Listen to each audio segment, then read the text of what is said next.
Books బాగా చదువుతారా మీరండి? ఒక యోగి ఆత్మకథ అయినా సార్, ఆత్మాయనం అయినా, కొంత భగవద్గీత అయినా, ఇంకోటి భజగోవిందం అయినా, ఇంకొకటి మన కాళికాంబ సప్తశతి అది కొంత అయినా సార్. అట్లా అంటే అప్పుడప్పుడు నాకు సమయం దొరికినప్పుడు బుక్స్ చదువుతా. నేను ఎక్కువ సాధన ఎక్కువ బుక్స్ కంటే, అంటే బుక్స్ చదువుకుంటూ, అంటే బుక్స్ కూడా చదవాలి, తెలియాలి కదా సార్. ఇప్పుడు ఇది తెలిస్తేనే ఇక్కడికి వచ్చిన, తెలియకపోతే రాము. బుక్స్లో కూడా మనకు జ్ఞానం ఉంటుంది, ఎంతో జ్ఞానం ఉంటుంది. పరమ గురువులు ఇచ్చిన జ్ఞానం ఉంటే మనకు అది దారి దొరుకుతుంది.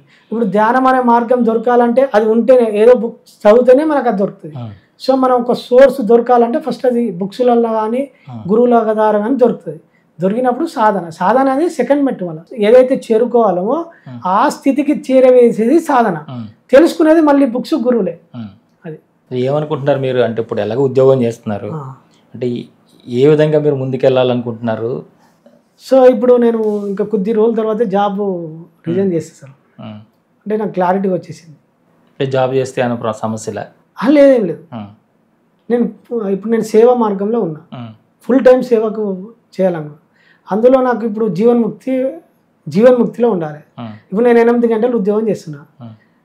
ఫస్ట్ ముక్తి మోక్షం కంటే ఫస్ట్ జీవన్ముక్తిలో ఉండాలి. జీవన్ముక్తి అంటే ఫస్ట్ అన్నిటి పట్ల మనకు ముక్తి పొంది ఉండాలి. ఉద్యోగం చేసుకుంటూ కొద్ది రోజులు ఉద్యోగం చేసుకుంటూ, ఇప్పుడు నాకు 3 స్టెప్స్ ఉన్నాయి సార్.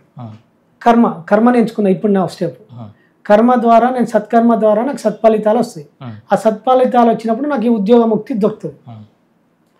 ఉద్యోగ ముక్తి అంటే ఇప్పుడు నా జీవన పోషణ, అంటే నా కుటుంబ పోషణ కోసం ఉద్యోగం అవసరం. సో నాకు బెస్ట్ ఆఫర్ వచ్చేదాకా, అంటే నాకు కొద్దిగా మంచి సోర్స్ దొరికేదాకా ఈ ఉద్యోగం అవసరం. నాకు ఆ నేచర్ అవకాశం ఇచ్చేదాకా ఈ ఉద్యోగం చేసుకుంటూ, ఈ సత్కర్మ చేసుకుంటూ ఉంటాను. ఇంకొకటి నాకు మైండ్ మీద అవగాహన ఉంది కదా, నాకు ఈ లా ఆఫ్ అట్రాక్షన్ మైండ్ మీద అవగాహన ఉంది. అంటే నేను మైండ్ ద్వారా ఏది థింక్ చేసుకోవాలి. ఇప్పుడు మనం ఒక కోరిక అనుకున్నాం, కోరిక నెరవాలంటే ఫస్ట్ ఏదన్నా అనుకుంటాం కదా సార్. ఇప్పుడు ఫర్ ఎగ్జాంపుల్ ఇల్లు కట్టుకోవాలి, ఆ ఇల్లు అనే పిక్చర్ మన మైండ్లో ఉండాలి. ఆ పిక్చర్ మన సబ్కాన్షియస్ మైండ్ తీసుకొని, దీని అబ్దుల్ కలాం చెప్తాడు, మనం నిద్రలో కలకను నిద్రపోనివని కలగని అంటాడు. ఏదైతే కోరిక మన లోపల బలంగా ఉన్నప్పుడు ఆ కళ నిద్రపోనియద్దు అంటాడు. అంటే నీ జిజ్ఞాస మన లోపల ఆ లక్ష్యం మీద దృష్టి పెట్టినప్పుడు మనని నిద్రపోనియదు, అంటే ఎప్పటికి గుర్తొస్తూ ఉంటుంది. సో నాకు దాని మీద అవగాహన ఉన్నది. సో మైండ్ మళ్ళీ బాగా ఆలోచించినప్పుడు మనం దృశ్యం రూపంలో ఆలోచిస్తాం కదా. ఇప్పుడు మనకు 2 మైండ్లు ఉంటాయి కదా సార్, చేతన మనసు, సుప్త చేతన మనసు. చేతన మనసు ఏంటంటే యజమాని, సుప్త చేతన మనసు సర్వెంట్ అంటే వాడు యజమాని ఏ పని చెప్తే వీడు ఆ పని చేయాలి, అంతే. వీనికి మంచి చెడ అనేం లేదు. మన ఆఫీస్లో బాస్ ఏది చెప్తే కింద ఆ పని చేస్తుంది కదా సార్. సో వీడు ఎట్లా చెప్పాలి పని, దృశ్యం రూపంలో చెప్పాలి. పిక్చర్ను నిలబడి ఉంచాలి. ఈ పిక్చర్ ఎప్పుడైతే నిలబడి ఉంచుతాడో ఇక్కడ యజమాని కోరుకుంటుండు అని మన సబ్కాన్షియస్ మైండ్ రిసీవ్ చేసుకుంటుంది. ఆ దృశ్యాన్ని మన జీవితంలోకి, మన మేలుకోలోకి వ్యక్తపరచాలి, నిజ జీవితంలోకి రావాలంటే ఎట్లా వస్తుంది? ఈ సబ్కాన్షియస్ మైండ్ తీసుకున్న తర్వాత ఆలోచన అనేది ఒక శక్తి, ఇక్కడ రూపం ఇచ్చింది. ఆ రూపాన్ని విశ్వంలోకి పంపిస్తుంది. విశ్వంలోకి అంటే ఈ ప్రకృతిలోకి పంపించినాక ఆ శక్తికి అన్నీ తెలుసు.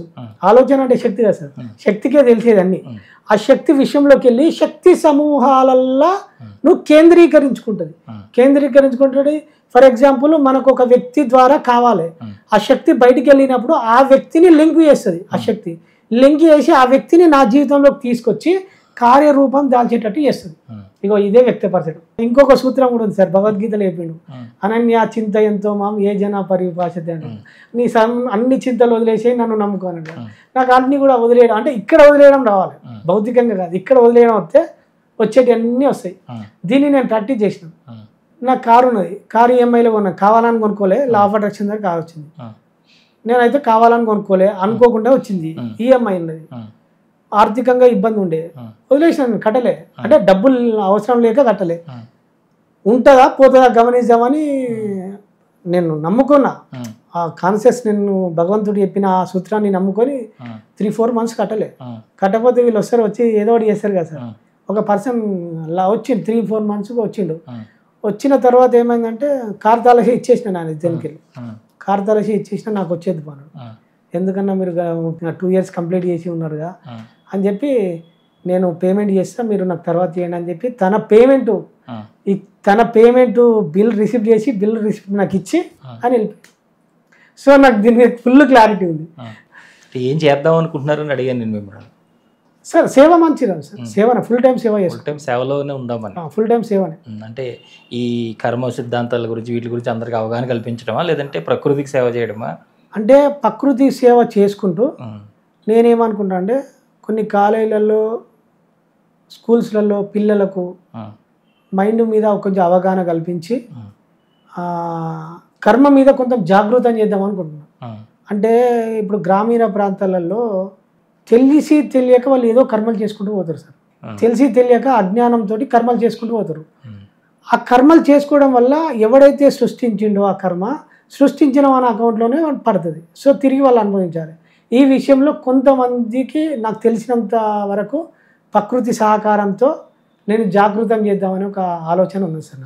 అది చేస్తాను, అది మెల్లమెల్లగా స్టార్ట్ చేసిన సార్.